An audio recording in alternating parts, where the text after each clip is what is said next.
दुनिया में कुछ ऐसे देश हैं जिनके पास इतना पैसा ताकत है कि वो जब मिलकर बैठते हैं तो पूरे विश्व की दिशा तय कर सकते हैं। ये देश हर साल मिलते हैं और जब भी मिलते हैं एक खास ग्रुप में मिलते हैं जिसका नाम G7 है। आखिर ये G7 क्या है और ये क्यों बना, इसमें कौन कौन से देश शामिल हैं और सबसे जरूरी बात ये है कि इसमें भारत को क्यों बुलाया जाता है।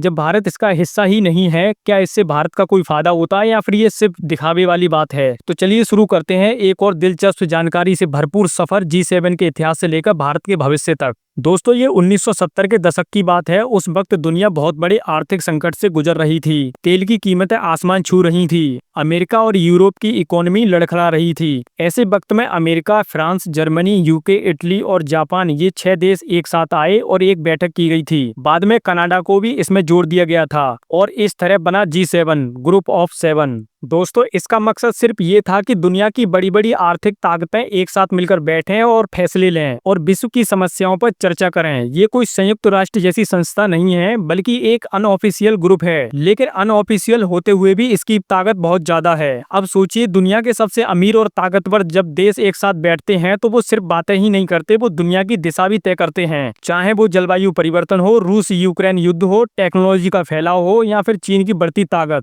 G7 हर अहम मुद्दे पर अपनी राय देता है और कई बार तो वही राय दुनिया के बाकी देशों के लिए रास्ता बन जाती है। दोस्तों, सवाल ये उठता है कि भारत का इसमें क्या काम है। भारत G7 का मेंबर भी नहीं है, लेकिन पिछले कुछ सालों में भारत को G7 के सम्मेलनों में बुलाया जा रहा है, कई बार गेस्ट कंट्री के रूप में और कई बार स्पेशल इनवाइट के रूप में। ये बात अपने आप में बताती है कि भारत की अहमियत कितनी बढ़ चुकी है। आज भारत दुनिया की तीसरी सबसे बड़ी अर्थव्यवस्था है और दुनिया का सबसे बड़ा जनसंख्या वाला देश है। Technology, defence, digital payment, startup और हर सेक्टर में भारत तेजी से आगे बढ़ रहा है। और सबसे बड़ी बात दोस्तों ये है कि भारत एक लोकतांत्रिक देश है। G7 भी उन्हीं देशों को साथ रखना चाहता है जो लोकतांत्रिक मूल्यों को मानते हैं और इसी वजह से भारत की भूमिका अहम होती जा रही है।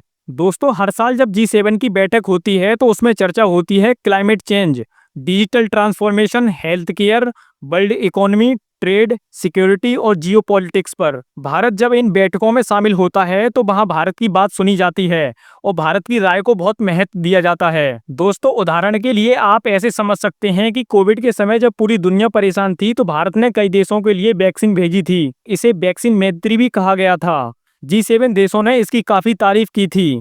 इसी तरह जब रूस और यूक्रेन युद्ध हुआ, भारत ने न्यूट्रल स्टैंड लेते हुए अपनी बात मजबूती से रखी। भले ही अमेरिका और यूरोप रूस के खिलाफ थे, लेकिन भारत ने संतुलन बनाए रखा और यही डिप्लोमेसी G7 को बहुत ज्यादा पसंद आती है।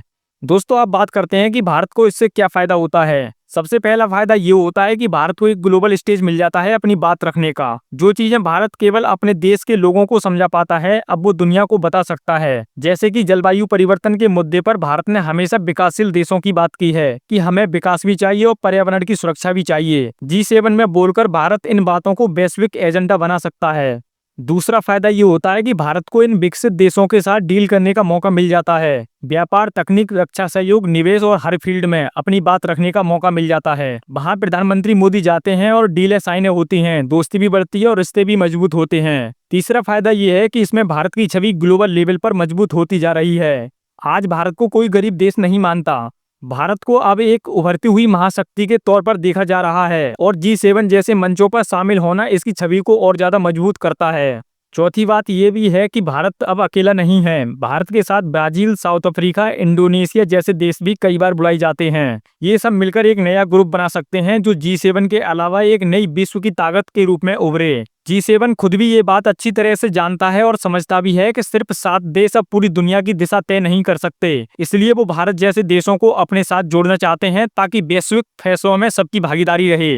दोस्तों, लेकिन एक बात साफ है, भारत को G7 में बुलाना सिर्फ कूटनीति नहीं है, मजबूरी भी है। दुनिया अब एक ध्रुवीय नहीं रही है, यानी सिर्फ अमेरिका की नहीं चलती। चीन बढ़ रहा है, रूस चुनौती बना हुआ है और भारत मजबूती से खड़ा है। ऐसे में अगर G7 को अपनी ताकत बनाए रखनी है तो भारत को अपने साथ रखना ही पड़ेगा। और साथियों, भारत के लिए भी ये मौका है अपनी आवाज बुलंद करने का, अपने हितों की रक्षा करने का और दुनिया को ये दिखाने का कि भारत अब सुनने वाला देश नहीं है, बोलने वाला भी देश बन चुका है। दोस्तों, जब भी आप सुने कि भारत G7 की मीटिंग में गया है तो समझिए ये सिर्फ एक यात्रा नहीं है, ये भारत की वैश्विक शक्ति बनने की कहानी का अगला अध्याय है। दोस्तों अगर आपको ये जानकारी पसंद आई हो तो वीडियो को लाइक कीजिए, चैनल को सब्सक्राइब कीजिए और नीचे कमेंट में बताइए क्या भारत को G7 का स्थायी सदस्य बना देना चाहिए। मिलते हैं अगली वीडियो में एक नए मुद्दे के साथ, तब तक के लिए जय हिंद, वंदे मातरम।